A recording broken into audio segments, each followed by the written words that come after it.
Welcome to today's session. Today we're going to be talking about self-defeating personality traits and behaviors. Self-defeating behaviors are ways of thinking and acting which have become habits. Over time, these habits have become who we are. They become part of our subconscious, and we automatically act them out. When ending an out of control sexual behavior, you change your habits before you can change your lifestyle. And this can sometimes cause you to relax a little bit because you fixed the problem of not consistently staying away from your problematic sexual behavior. However, your living problems attached to your lifestyle have not actually changed. So it's normal for us as human beings to enjoy our comfort zones. And after you've changed your habits and the tension caused by your addiction was relieved, you probably never saw the need to face these self-defeating behaviors. And thus they stay this way, holding you back in your ability to function in relationships and in various aspects of your life. There are 6 types of personality traits and behavioral patterns.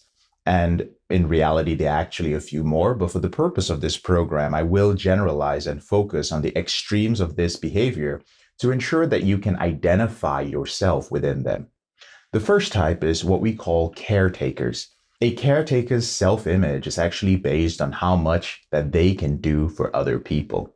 Unfortunately, due to this, they can never really learn how to take care of themselves because they are so focused on caring for others. And the others that they take care of then never really learn how to take responsibility for themselves. Caretakers will always find a way to make sure that there is someone dependent around them. And if they cannot find anyone dependent around them, they will make someone dependent on them. Now, often when a caretaker feels down, they feel that they're being used. But that's actually because the caretaker cannot be in a relationship with anyone who is independent.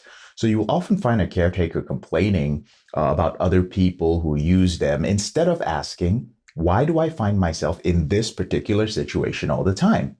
Who you are in a relationship says as much about you as it does the other person.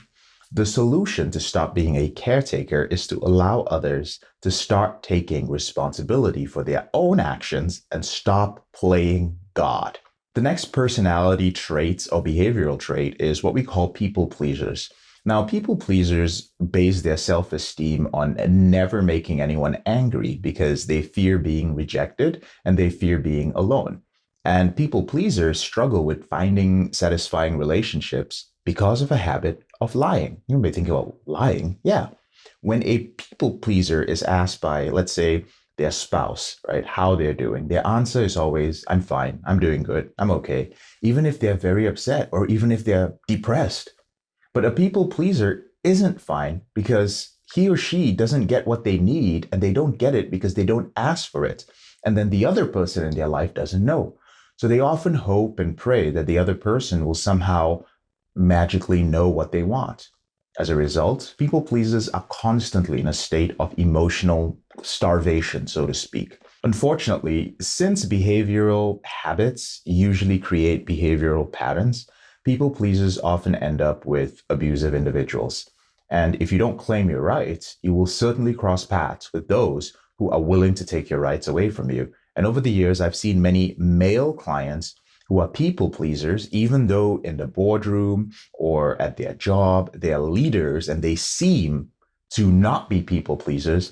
I've often seen them in relationships with women who take advantage of them. The next personality trait or behavioral type is called martyrs. Now, martyrs believe that life is supposed to be a struggle. Nothing is ever enjoyable, nor do they experience pure joy. Martyrs actually need pain in their life to feel normal. They frequently sabotage relationships and other aspects of their life which are going well when they don't find pain.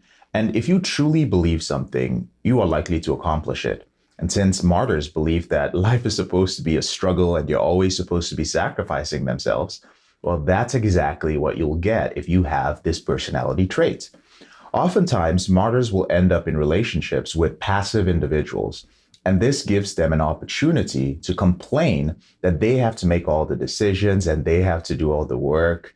Of course, this is the very reason why the relationship was formed in the first place. So if you're a martyr personality type and you feel that you're always sacrificing something, this is something to be aware of. The next personality trait or behavioral type that's self-defeating is the workaholic. Now, workaholics base their self-esteem on activity. They find it very challenging to relax, and they need to be busy to feel worthwhile. And they never cut themselves slack because their need to be busy actually overrides everything else. Some workaholics are actually martyrs as well, and they feel guilty when they're not busy. In a future session on this program, I'll talk about how this can actually negatively impact the social aspect of your reboot or your recovery. So when you're creating a reboot or recovery lifestyle, the goal for a workaholic is learning to feel worthwhile, even when you're not working, when you're just resting. The next self-defeating personality or behavioral trait is perfectionists. Now, for the perfectionist, as it sounds, nothing can ever be perfect. Perfectionists, therefore, can never truly be happy because perfectionists base their self-esteem on that which is absolutely unattainable.